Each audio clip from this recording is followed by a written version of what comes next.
Thank you for watching KTN. Welcome back. All Kalou Decides, and we are here to ensure that you get the very latest on what is happening on ground. We continue to follow up with our crew on ground. Ken Geshuhi is there together with Alan Ochanda and our cameraman, everybody, making sure that they bring us up to speed on what is happening. We're getting information from ground. We're waiting to confirm that with our crew on the ground, and we shall be letting you know what exactly is happening in All Kalou. But even while at that, as the citizens, as the voters of All Kalou go to the polls today to elect the new member of parliament, one asks the question, who will bail the cat? When will issues become the front and center in this conversation? And how then does IEBC position itself in being looked at as a body that is an arbiter, that is bipartisan, an arbiter that Kenyans will say, finally, they are delivering. Daktari, as you went to the break, this has been touted as being the precursor, being an indicator of what will happen in 2027. If that is the case that we're seeing today, what do you think will happen in 2027 if all you're saying is an IEBC that has questions, a police service that has questions, a government that is being indicted when it comes to allowing services to go to the people, not when there is a by-election, but because people rightfully so deserve it? Well, I don't want to pretend I'm a prophet. Yes. Which I'm not. 2027, from the data that we have gathered, it will be bloody, it will be messy, and it will be terrible. First, if you study the statistics since 1992, goons have been operating in the purview of election, every election. And after the election, goons somehow ceases all the way to the next general election. So the study has it that every 5 years, the goonism has been reviving itself closer to the election, 1 year, and few months after the election. Now, the statistics has it also that the 2007-2008 post-election violence came because the incumbent was fighting to be elected again. And the statistic has it also that every 5 years, when the incumbent is defending his position, there is bloodshed, there is war. You can go to the history and do your mathematics. And therefore, 2027 is postulated as a year that we might see a lot of upheavals. If you look at 2022 election, the peace was, there was relative peace. Because but when now, from 2022 to now, the goonism have mutated almost every day. Since in 2023, we saw them going all the way to the, Uhuru's land. That was an act of goonism. And since then, both parties, the opposition and the incumbent, they have been having their own goonism philosophy. And we have seen it all over. And therefore, when we think of 2027, we are telling the police and the Ministry of Internal Security, stop playing politics. Be guided by the Constitution. When we see Mulkomen singling one person as the enemy of Kenya, where else we have seen in Kisumu goons with arrows, we have seen even the All Saint Cathedral at 9 a.m. hundreds of goons entering into the church and coming out. And looking at the history, we have no incident, even one, that has tested the test of time in matters of court. And we are worried as citizens. We were there in 2007. We hear the songs, we see the situations, and we are reminded of post-election violence. 2007 was the epitome of bad moments in Kenya. And all the incidences that happened before 2007 are actually repeating themselves now. And we are a bit worried. We will now even start hearing some letters being dropped from, from Rift Valley, in Rift Valley, that if you don't belong here, you need to start packing and go. That is the lowest evil epitome that we can actually go into. When we see the police and behind them are goons, and even when we see the police, they are inertia, they are not doing anything. Even when someone is carrying a stone. So we wonder, what will be the future of 2007? This is the time that we are calling upon the president to stand, because it will be so messy if he doesn't quell, if he doesn't completely finish this maneuvering that we are seeing. And it is very unfortunate that in 2007, 2008 thereafter, we saw the ICC list. I am afraid that even the NCIC, the IEBC, the ODPP, the NPS, the police service, all of them seems like they don't know what to do. And it's very unfortunate. We don't want to see deaths. We don't want to see bloodshed.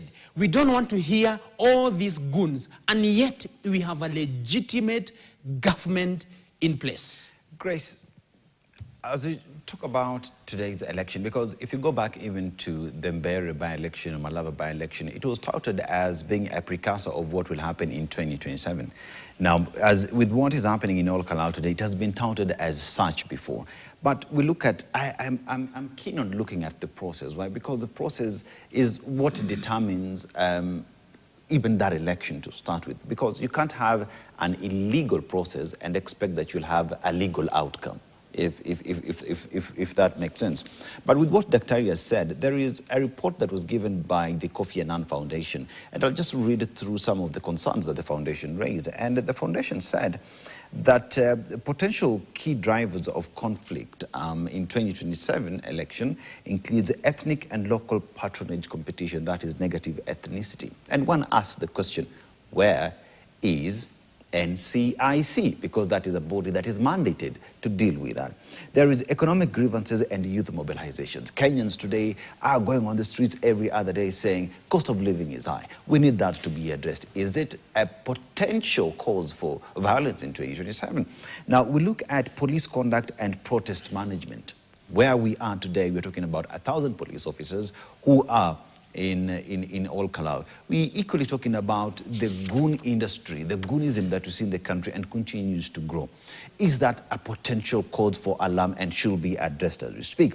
And there is the judicial dispute management, how the judiciary as well will address concerns that are being raised within the electoral process. Because remember, election is the right of the people to their democratic right, but it is backed by legal processes. As we approach 2027, today with Kenyans going on the vote, what must IEBC do and all the other agencies that must work together to give Kenyans a credible election do? Dennis, in Kenya, we have the growing of insecurity, especially during campaign. And when conflict happens, it is the women who are affected most to begin with. Then it is the women who get to receive the people who are in conflict. And it is also the women who have to take care of the people who are in conflict. we are talking about the culture of goonism in this country, that it is rising. Daktari, you've talked about the 207. I wasn't there. I was there, but I didn't get to vote. But you could tell there are indicators of 207 that we are seeing them right now.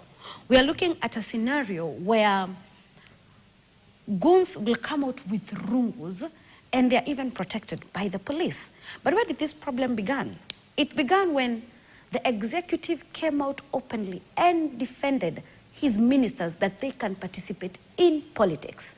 And I remember very well it was the issue of health. And the executive was like, no, if even ministers can participate in any political affiliation or any political process. Now, we are looking at a situation where the national figures have really embedded themselves in this by-election of the campaign, where we are looking at the CS of tourism. And now we are seeing the Inspector General of the police service, that is IG Kanja, deploying his men in all Kalou. This is raising a number of questions. If we trust IEBC to conduct free and fair elections, why do we need this much of security apparatus? In the defense of the security apparatus, they'll be like, we are countering goons. But then, who are these goons? These goons are members of our community. They are also the members of all Kalou. And as Fanyamambo said, they know each other. And in this time, every camp has their own goons. So it is just the DCP or the UDA. It is both the government and the opposition. We're also looking at the economic grievances. 70% of the Kenyans' population are the youth. 35% of them are unemployed. We look at campaign as ni wakati wa kukula sasa. This is our time to eat. So what happens when you don't eat? You get frustrated. So once you get frustrated as a young person of this country, you find yourself inclined to goonism, where you want something by force. Yeah. We're also looking at the police. How are the police handling? The police are not really handling the situation quite very well, because right now I was checking on my phone, and you can see plain worn clothes police officers, and they can be seen carrying guns. What does that mean? It is creating tension within the voters of all Kalou. Now, do you think the voters of all Kalou will continue even having faith in the process once they see the security apparatus heavily armed? This is the moment of unsurety, and the NCIC, I like calling it a toothless dragon. It can spit too much fire, but it doesn't get the exact person of what people say. It just looks at the political figures, but it doesn't get deep down to the grassroots. What are the conversations that are being had? Because when you talk about violence, as much as it is transcended by the political figures, it starts from the grassroots levels. Yeah. Fanyamambo, I've just gone through what the Kofi Annan Foundation has given Kenyans as a warning on what it is they are seeing based off data that they have collected. Where are all these other independent bodies, EACC, NCIC? One would even ask, where is KRA in asking the question? There's billions being spent, zimetoka wapi? Because at the end of the day, we need to have receipts on where these monies are coming from, because anti-money laundering laws do exist in the country. Thank you. First, if you're looking for crime, you don't have to go far. Just wait for the day the president is touring Nairobi. There's this bunch of about 500-600 young men on pikipikis that follow him throughout. When he was launching like a small thing, I think 2 bumps and a bridge up at Dagoretti South, there was a cabal of very many pikipikis, very many young people who we don't know where they are from. We've never even seen them. Very many, they were there. And by the way, look at the drone pictures, because me, I always talk about things that can be verified. Look at those drone pictures. To me, to identify here some of those people on borders. Nobody knows them. But the problem is the amount of violent criminal activities that they carry out during the days when they follow the president. In fact, Kenyans have discovered, if you know the president is using Ngong Road, you hide away, you keep off, pull off your vehicle, don't walk with your purse there, don't walk with your wallet. Because when these young people come following him, They steal everything from him. And you know, if he's going to have several meetings, maybe a meeting Kayole, Umoja, Dandora, Wapi. What they do is they follow him to the next stop, to the next stop, to the next stop. And everywhere they go, robbing from people. And when you ask them, they tell you, Sisi ni watu wa boss. So there's nothing you can do to us.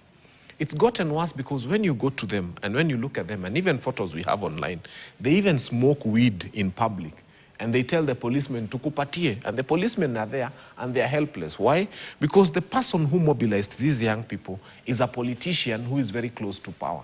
And there's nothing that these policemen can do. So they will smoke bangi in front of the policemen. They commit, and you know, people call it goonism. It's not goonism. This is robbery with violence. It is actually a capital offense.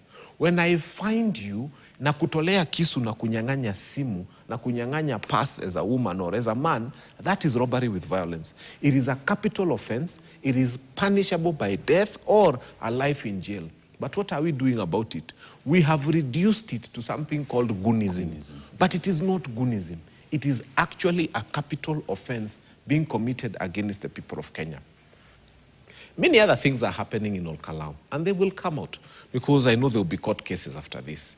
The people of Kalou... Let me just tell you that that is the governor in Nyandarua County, Kiari Badilisha, who is going to cast his vote in Kalou as well as the process continues. Remember, we are bringing you up to date on what is happening. Again, that is Governor Nyandarua County, Kiari Badilisha, as he goes to exercise his democratic right of casting the vote on who would be his member of parliament.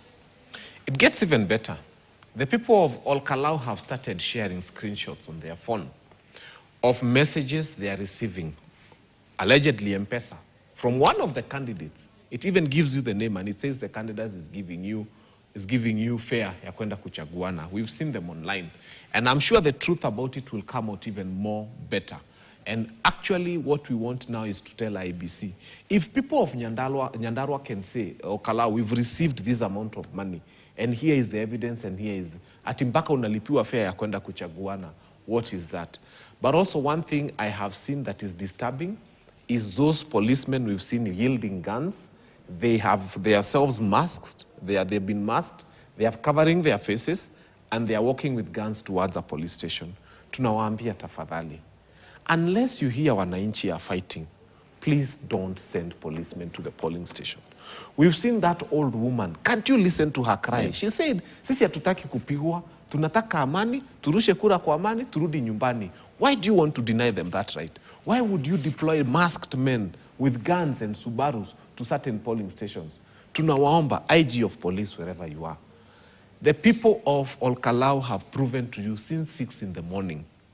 Hakuna mtu amebeba machete. Hakuna mtu akona mawe kwa mfuko. Hakuna mtu akona mishale kama ile tuliona Kisumu. Hakuna mtu anafanya ile tabia tuliona Keumbu. Why are you deploying to them men in Subarus, masked in their faces, carrying guns? Because we are seeing the photos online. Because we've not verified those images yet, Fanyamambo. So let's desist from that. Once we confirm, we will confirm. Once we confirm, we will let Kenyans know. But in the meantime, there are concerns as well that are being raised from ground out there. That is the heavy deployment of police officers with the new information that we continue to get. But, you know, as we look at 2027 as a country and this by-election as we look at it today, what are some of the lessons that we must learn, that we should not carry forward towards 2027? I think the first one is, let us not make elections so expensive. Because, in fact, I wish I dare submit as someone who is vying for an MP seat. We need to reduce the salaries of MPs by half. We also need to reduce the CDF, remove it from them. You know, let this seat not look like a poverty eradication strategy. Because the stakes are too high, because most of these political seats look like a key to enrichment. We have some of the most paid legislators in the world. Best paid. Yes, best paid. If we remove that, if we make it not so attractive in terms of the perks, in terms of the money, in terms of access to public resources, then they become places where it's now more of offering servant leadership. Then it becomes better. The problem we have, the stakes are too high, that when you become president, you know, you can appoint a CS, and then a PS can wake up one morning and transfer 6.3 billion to his personal account like we saw the other day, and nobody's asking him questions. 6.3 billion, ni kama sio kitu, and the PS says, and then you go to somebody who is a very small person in a county, a city planning officer, and 250 million is removed from their house like it's nothing. So if we remove and make these offices not so lucrative, if we make them stop looking like a poverty eradication strategy, then maybe our elections will be less emotive. Daktari, do wananchi matter after the election? Why do I say that? In 2022, the voters in all Kalou went and voted for a member of parliament, right?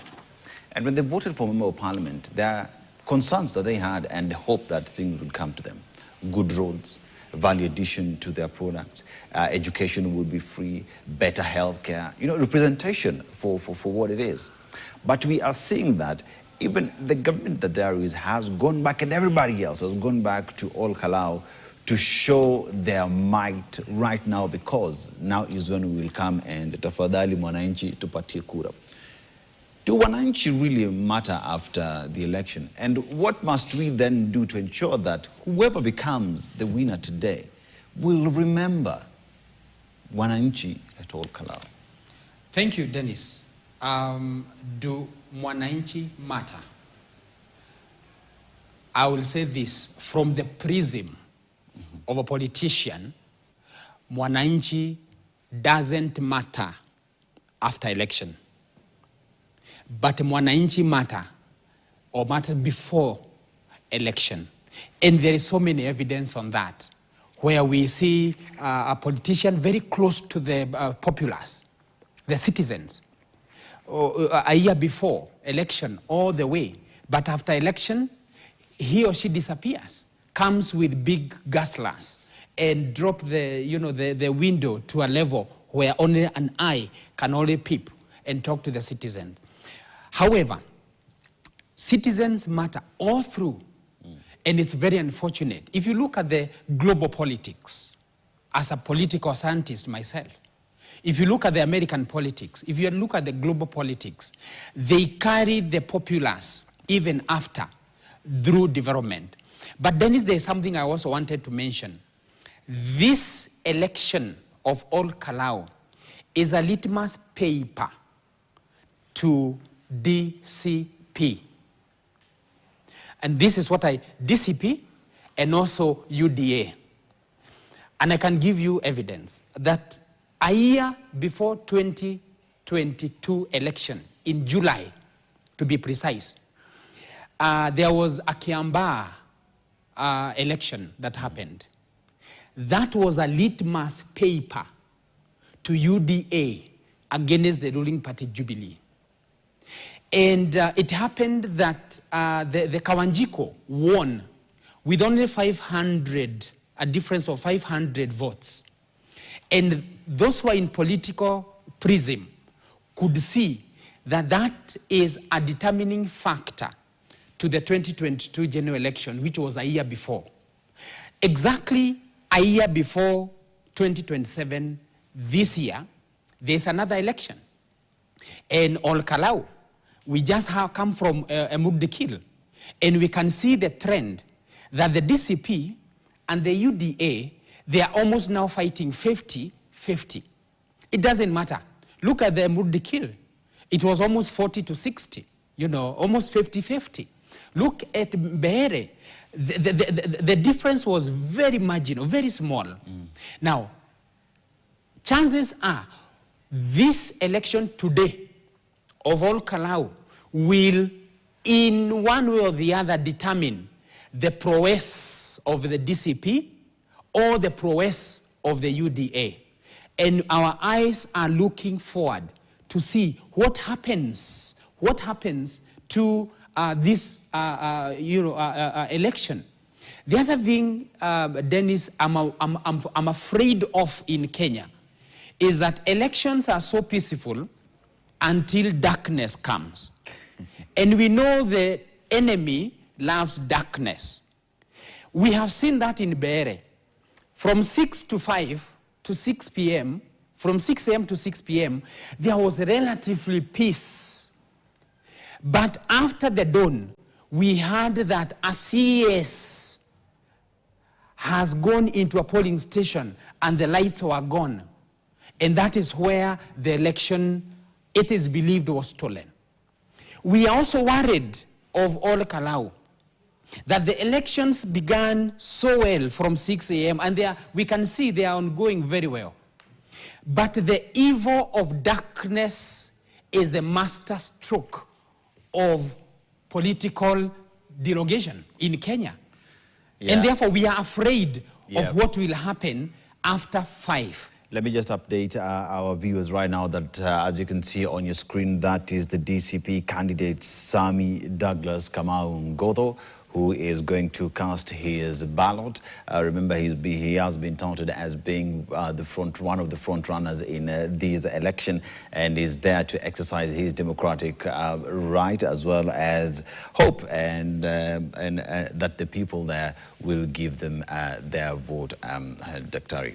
So I'm saying it's very unfortunate that when we hear of darkness in Kenya politics, that is where proper darkness evolves. Mm-hmm. And I'm saying this, I wish we can even change the policy to some extent, because we are not a master to law. You know, law is made for our existence, and there is always the element of reviewing and reviewing. I wish the policy says, if that polling station, finish its work at midday, and there is no assurance of any other person coming along, they start counting the votes, because we are afraid that what happens after 6 p.m.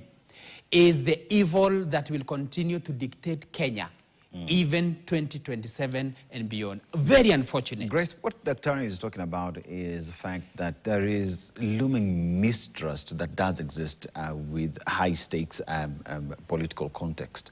And one would hope that with trust, where trust is, Kenyans should just vote, go home and believe and trust that we will get the results. But you find that agents are there, wananchi also want to be there, political parties want to be there.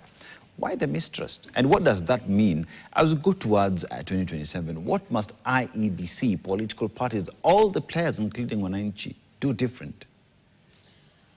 Dennis, something that I can agree with both Dr. and Fanyamambo is that we are saying this. We have no problem with elections. Our worry starts with the counting. And this is what even, not just political parties, but even members of our community fear most. That they may go through the process peacefully, but when darkness comes in, they start feeling the tension. And it is the responsibility of not just the political parties, but also for the common mwananchi to remember that security starts with them. So how do they do this? They vote, they go home, and they wait for the results. Also, for the IEBC, it's a high time this institution, the I is for independent. This institution has to show us the transparency. It has to breed transparency within this process, because as we are looking at it right now, there's high demand to what is happening in all Kalou as it is transcending to the 2027 election. And election is not just one-day event. That is something that the common mwananchi is starting to understand, that it is a process. And ongoing forward, the people of all Kalou will not just look at today's by-election. They'll also look at what will happen come 2027. And there's something I'm liking about Linda Mwananchi. Linda Mwananchi is trying to rub off these political identities in terms of the voting bloc, the ethnical kingship within different regions. And Linda Mwananchi is coming as an issue-based movement that is talking to the people. And they're like, this is your problem as the people of Nyandarua. These are the solutions, and these are the people that you should put in place for them to help you solve your problems. So this is the greatest task for the IEBC, to show us what they will have for us come 2027. And if they just take a misstep, I am seeing in a situation where even the voters themselves may decide not to show up come 2027, because this is a highly anticipated by-election, especially within the Mount Kenya region. Fanyamambo, it is a high-stakes by-election here where we're seeing political parties pushing the agenda. Wananchi as well today, whether we like it or not, will make their decision. But like we've been told, after 6 p.m. is where the problem is at. But that notwithstanding, there is hope that IEBC will deliver, including even in your prayer, we prayed that IEBC delivers, right? But I want to look at beyond the election. I want to look at how Wananchi then get plugged into the individuals that they have put in office to make sure, number one, that they do deliver, so that they don't just show up 4 years later to say, tafadhali, tunaomba kura. The reason why this election is emotive, as you're saying, is because the people of Kalou have a leader they believe is going to be the right leader. What they are afraid of is to have a leader who is imposed on them, because then they will have the problems that you're talking about. They had one imposed on them, and that leader, munamujua ni wa wapi, he watched while transformers were being removed from his own people and taken to another place, and tanks were being removed from his own people and taken to another place. And his hospital, a hospital there, people demonstrate, there is no medicine, there is nothing. Those who demonstrate are killed. They say there's no mattresses, they are beaten. And then mattresses are not coming to them, they are being given to other people. That's the challenge of having a leader who is selected for you by other people or by government. But when you get a leader that you want, when you get a leader that you can own, when you get a leader that is accountable to you, then he will not watch your transformers being taken away, alafu anaenda kwa social media anasema they are going for maintenance. He will not watch when mattresses are being given away and your hospitals don't have mattresses, and so on and so forth. So the problems of 2027 can be resolved now, and they can be resolved through getting the right leaders, people who stand on the side of Mwananchi. And I have told people, the most important quality of any leader is the respect for human life, is the respect for human rights and dignity. Aki afadhali hata tukose agenda ingine, lakini tukufe na agenda ya people. The right to life is sacred. Only God can give life, and only God should take away life. There is no need for us to discuss roads, stima, barabara. Tukiwa tumepigwa risasi ya mguu, tunazitumia na tukiwa kwa wheelchair. So before any other agenda, and if we are ever going to lack an agenda, let us never forget that respect for human life, the dignity of the person, the freedom from arbitrary arrest, being put in a Subaru, taken to a location you don't want. By the way, we have no problem with arrests. We've always made it clear. But when you arrest anybody in this country, present them to a police station, book them in, present them to court at the nearest possible instant, let them face the law. What we have a problem is people disappearing, people being found in mutaros, people dying, people being, so respect for human rights is the only agenda that I believe we are going to sell as agenda number one. Anybody who puts it as agenda number two is an enemy of this country. Agenda number one, life and human rights, and then the others follow. Dr. I want us to look at a situation where we've just canvassed that Mwananchi is front and center. We equally want to look at a political process that follows the rule of law, because an election is pegged by the legal aspect of it that must be adhered to. But even as we talk about that, political parties as central players in this, that if political parties decide to vet whoever is within their spaces that are given to Mwananchi to say, this is our agenda as a political party, the kind of people we want are people who are clean, who do not have a history that is tainted, and individuals that will deliver because this is our agenda. Is that a way for us to go? But before we talk, I want us to go to Nyandarua in Kalou and hear as Senator John Matatu, together with the candidate that is Douglas Kamau is addressing the press. Let's listen in. I had the privilege in the morning to visit several of the polling stations or polling centers The turnout is very wonderful. The people have come out in numbers, and the officers that are there are doing quite a commendable job. Just a few hitches here and there that are common, like in the morning, some of our agents were asked to provide copies of the ID, which is not a requirement by law. But we had the RO solving the problem adequately. So from where I sit, the process is going on very nicely. The security is very tight. The people are coming out in numbers, and I'm urging them to continue coming out. There's still time until 5. Those that are still traveling, we wish them well, safe journeys to arrive here on time, so that every vote counts. That is what we want. Every vote must count. We must exercise that right that is there in our constitution, what we call universal suffrage. Let everyone have the right to vote. Thank you. Are you confident of winning? Well, I have done my campaign very well. I've put my trust in God. The numbers are very good from the exit polls, both from our side and even the side that we are competing with. The margins are very wide, and you'll see in a few hours. So to answer your question, in the affirmative, it's an obvious yes. Maybe you can tell us about an incident that happened last night where some people were attacked and some were rushed to Bahati and Nakuru Hospital. What would you say about that? First, thank you. Okay, no problem. No problem. Is this a better place? Yes. Thank you very much. I think it has been said as a president that we must introduce myself. So for the record, my name is John Matatu, the Secretary General of the DCP Party. And we are here to accompany our candidate, the Honorable Sammy Douglas Kamau Waweru. And the process so far is satisfying. We are very satisfied by the plans and the way the IBC is running this election so far. We can't say that we have seen any major issue, especially from the referee, who is the IBC. And I think also in my history as a politician around, this would be one of the highest turnouts that I've seen around that everywhere in the constituency. The people are out, and they are out in large numbers.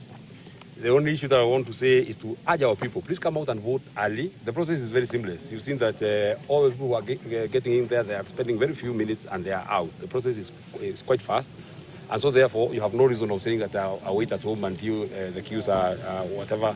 You come out and vote, because you spend very little time here at the polling station. So I want to urge all our people, if you can come out and vote before 11, 12, it will be good, so that at least we are certain that even if it rains, because it's a sunny day, even if it rains, even if whatever happens, we have all voted. We have all exercised our democratic right. Let me say this, finally. The people are very calm. You can see that everywhere the people are very calm. There are instances here and there, of course, obvious bribery from the people that we are competing with, which is, I mean, it's neither here nor there.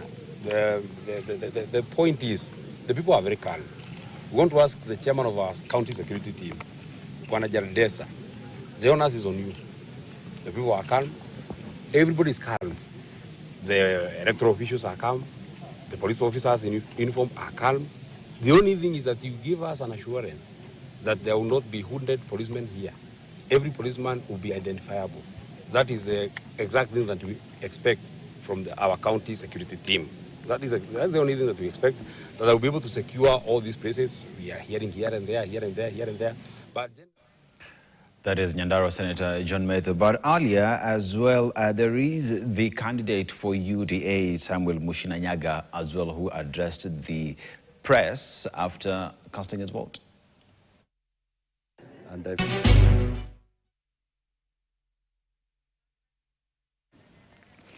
Very well. We expect that as the process continues and even citizens are still queuing to cast their vote, we've seen that many are now speaking, that including the candidates there, Sammy Douglas Kamau, who is the candidate for DCP, and Samuel Mushina Nyaga, who cast his vote a little bit earlier. But we've also seen the Secretary General for DCP, that is John Methu, the Senator for Nyandarua, as well addressing the press there, just highlighting how the process has been, as well, just saying this is turning out to be the best voter turnout that is seen in a very long time. We shall be getting back to listen to what Mushina said earlier. But as we talk about that in closing remarks briefly, political parties, how critical are they in vetting the best candidates that they will give to Wananchi? Dennis, if you read our constitution, Article 91 gives credibility or the entrenchment of the political party. The political party ought to be kioo cha jamii in matters of democracy.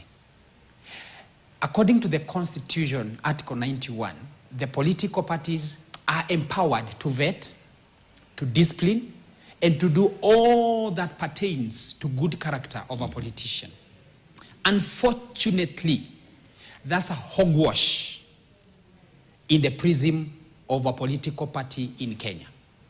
Our political party in Kenya is defined by so many other factors that are not good and as a sieve to integrity and democracy. What we are getting, as a product of the political party, are people who are corrupt, are people who have history of even changing their names to masquerade, and we have evidence on that. Yet, political parties have approved them.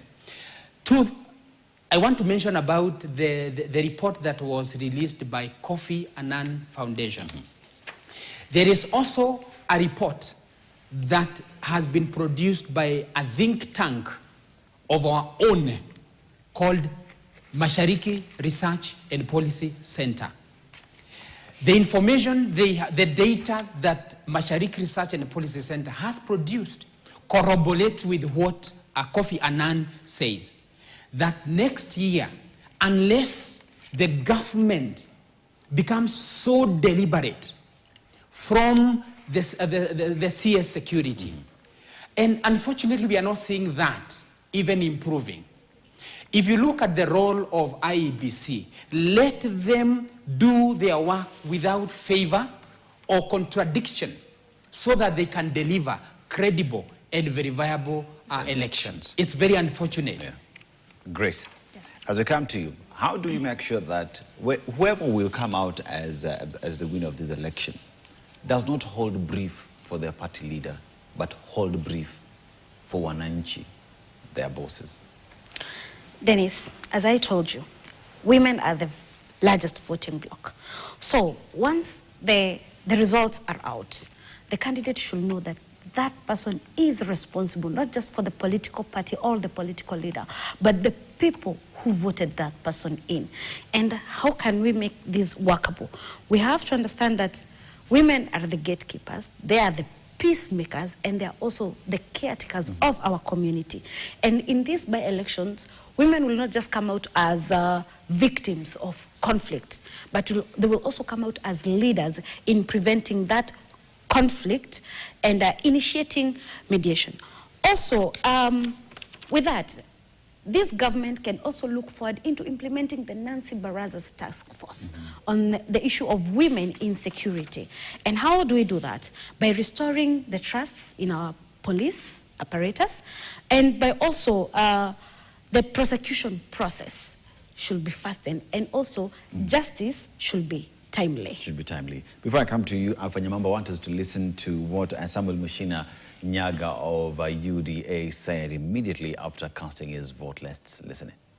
See how people have turned out to vote and to exercise their democratic right. And I feel like as we have talked to the people of all around, we have had 3 months to campaign. And I feel like we have done all our best, and people have really listened to us. because we encourage everyone within our Kalou constituencies to come out today and to come out in large numbers so that they could direct their member of parliament who will serve them for the next 1 year. So I feel people are really, the turnout is really encouraging. How is the security in this area? Security, I feel today we have the security is well organized. Kwa sababu ukiangalia utaona maafisa wa polisi, they are everywhere. They are manning our roads and our police stations. So I feel the security is quite well today. Na sijapata incidents yote isipokuwa an incident that happened yesterday that one of my vehicle ambayo ilikuwa nasafirisha my agent ilikuwa pahali panaitwa Mugumo, ilienda ikachomwa na wahuni, but the situation ikakuwa controlled. Other than that incidents that happened yesterday night where my vehicle was burned, sijapata incidents zingine, but of course today's morning I have had some 2 other incidences whereby I've had some individuals wenye wanapeana pesa huku kwa polling station, and I'm calling the IEBC to investigate the issue because I have heard from my people na kwamba kuna watu walikuwa kwa police station kadhaa ambao wanajaribu kuhonga wapiga kura katika polling station zetu, but I believe IEBC will take the action against those individuals who are trying to bribe our people so that we can have free and fair elections today. Wale wako nyumbani unaweza waambia aje kuja kuvote? I encourage whoever is at home, please come out. That is Samuel Mushina Nyaga of UDA as he gives his statement immediately after casting his vote. Fanyamambo, political parties are important tools in making sure that you have the best candidates out there, those that are free from any baggage that they carry with them. But that notwithstanding, it is hoped that anyone who's been given that ticket by Mwananchi holds brief for Mwananchi and not for the party leaders. How do we ensure that? Thank you. I think first and foremost, the political parties have to do their part, and that is to allow anybody and everybody who offers themselves to have a chance to meet Mwananchi, and then you go into a nomination. Shida inatokea kwenye wananchi. Because sometimes you get 3 people coming to the by-election, to the nomination. Alafu kuna mmoja mnajua ni drug dealer, ako na pesa ya kuiba, ni mwizi, ameua watu. But because anawapatia 1,000 on the nomination day, you nominate that person. Now the political party is left within a very bad space because what do they do? The political party says, huyu ndio wananchi wametupatia. Na hatuwezi enda kinyume na matakwa ya wananchi. So I'm taking it back to wananchi. Remove your stomach from the next election. Hii tamaa ya kuongozwa na tumbo in the next election, you must remove your stomach from the next election. This next election can be, alinipea 500, alinipea, shame on you, wewe voter. Me, I'll tell you to your face. Mimi sitaki kupendwa. Kama unataka kunipenda juu nimekukubalisha kwenda ati kumake a decision based on your stomach, then I'm not your friend. I have to love you enough to tell you the truth that will hurt you. You, the voter, you are the weakest link in this war. You're the weakest link because sometimes you nominate the person who gave you 500 bob. You nominate how do you feel? You are a blogger there. Unalipwa na a known drug dealer and you are selling a known drug dealer to Kenyans. You a gun mobilizer, a killer, a robber, a terrible human being. Na wewe ni blogger ya muuaji. Wewe ni muuaji wewe mwenyewe. So it is Mwananchi we have to speak to. Na tukuambie, if you are that kind of person, shame on you. Toa tumbo kwa hii equation, let us build the nation. Yes, and that is where this segment of All Kalou Decides comes to an end. Remember, all the other agencies that are participants here, the police, IEBC, EACC, ODPP, NCIC, and the church, are all big players in making, including political parties, and you, Mwananchi, big players in making sure that our political game plan changes as we approach 2027. But remember, we're bringing you All Kalou Decides. Our crews are on ground. That is Alano Chanda, Ken Gashuhi, and everybody else who's making sure that we get this coverage to you. As I leave here, I want to leave you with Suleiman Ali Yeri, who will be making sure that he brings you the wall-to-wall, blow-by-blow coverage. But I want to say asante sana to my guest, the Grace Kamau, Women's Leadership Advocate. I want to say asante to Dr. Sloan Jenga, who is a governance, peace and security expert, and Fanya Mambo Kinuthia, political and governance expert. My name is Dennis Aseto.